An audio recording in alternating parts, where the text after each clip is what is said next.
three people on the street in Prague yesterday. Live now to Dr. Alexei Anderson, who is the Dean of the School of International Relations and Diplomacy at Anglo-American University in Prague.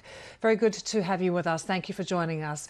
As we talk to you, I'm just going to explain some of the footage that we're going to show our viewers, because it's the body cam footage that we've had from the police, and what they'll see is officers trying to intervene. You can see that they are working their way through the university, sweeping across the university floor by floor. But can I ask you, Alexei, just firstly for your reaction about what happened yesterday? Yeah, thanks for having me on. Totally tragic, gruesome event, and shocking because it's the first event in this country that really is an emulation of what we tend to see in the United States. And yeah, I'm as shocked as anybody. And having researched and studied mass shootings for more than half a decade, I never thought that we would have, such a case literally, down the street from where my work is. So, Can you tell us about Czech gun laws? so Czech gun laws, like most in the European Union, are very stringent. So it's more difficult to acquire a gun than it is a driver's license and to drive a car. And generally, you have to get a permit. And in order to get the permit, you have to get a medical check, you have to get a background check, you have to do a practical examination, a written examination. And on top of that, the validity of the permit is restricted. It's usually 5 to 10 years. So the restrictions here are pretty significant. But nevertheless, I don't know if you've seen the most recent information. The offender yesterday was able to bring 8 guns into the premises of the university. So what procedures will now be looked at? You say they're stringent, but surely there'll be calls now to address those procedures in the light of what's happened. Yeah, I think just from the information I have thus far, there probably will be some kind of mechanism initiated which would enable authorities to look into, individuals that have, more than a few firearms or rifles, because if you look at the type of gun that the offender used, it was quite an expensive gun. And on top of that, if he had 7 other guns, it really begs the question as to why a 24-year-old would need such heavy armament. Alexei, there's been such a sense of shock, not just in the Czech Republic, but across Europe, to see this happening in the middle of the beautiful city of Prague at a university. And we often talk about the mass shootings that we see in America, and I just see the latest statistics from there, more than 600 mass shootings in the US this year. But it also does feel that there have been more mass shootings in Europe over the past year or so. Is that the case? Sure, yeah. It seems as if there are more and more cases in which young offenders are attacking members of the public, their schools or universities, in a fashion that really resembles what you see in the United States. There, at least from my data, there always have been mass shootings in Central and Eastern Europe, but the frequency appears to be picking up. And just to make sure we're clear, when we talk about a mass shooting, is that generally accepted as being 4 or more victims?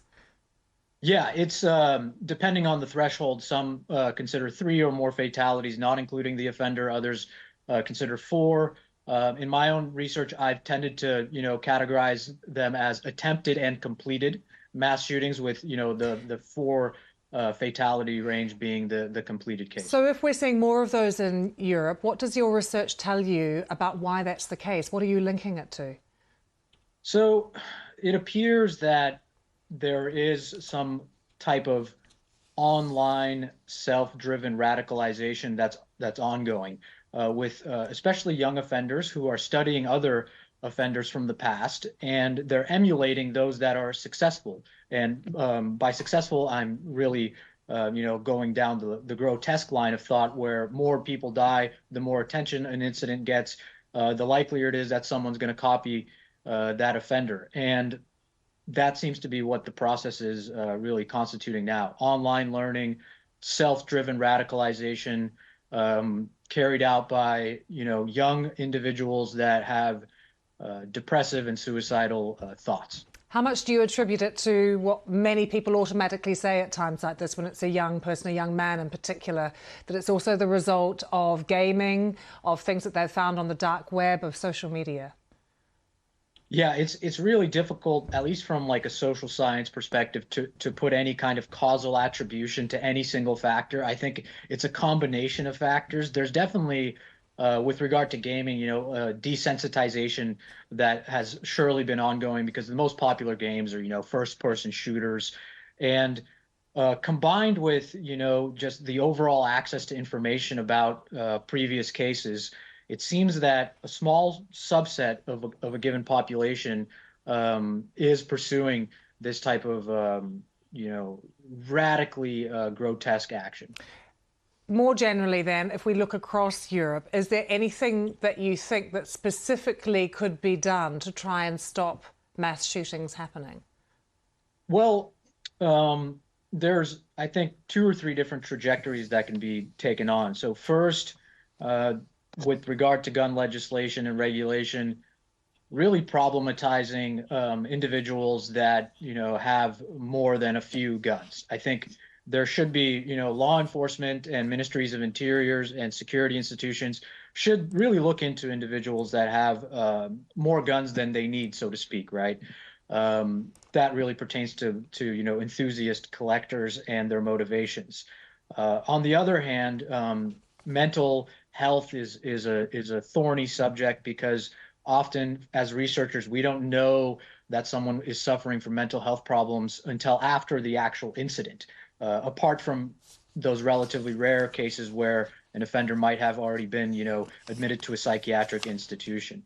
And with regard to the third trajectory of law enforcement monitoring social media and personal information of individuals' online behavior, that's also a way to pursue this. However, it runs risk of privacy concerns, especially with GDPR in the European Union and general tendencies that you can find in liberal democratic countries where there's massive debates ongoing about individual privacy and how much of what we do online should be private, with the ultimate trade-off being civilian security and societal security. On this very difficult day, as we also are looking at these live pictures of people laying flowers and candles to and a national day of mourning declared for tomorrow, we do appreciate you putting that into context for us. Dr. Alexei Anneson joining us. Thank you.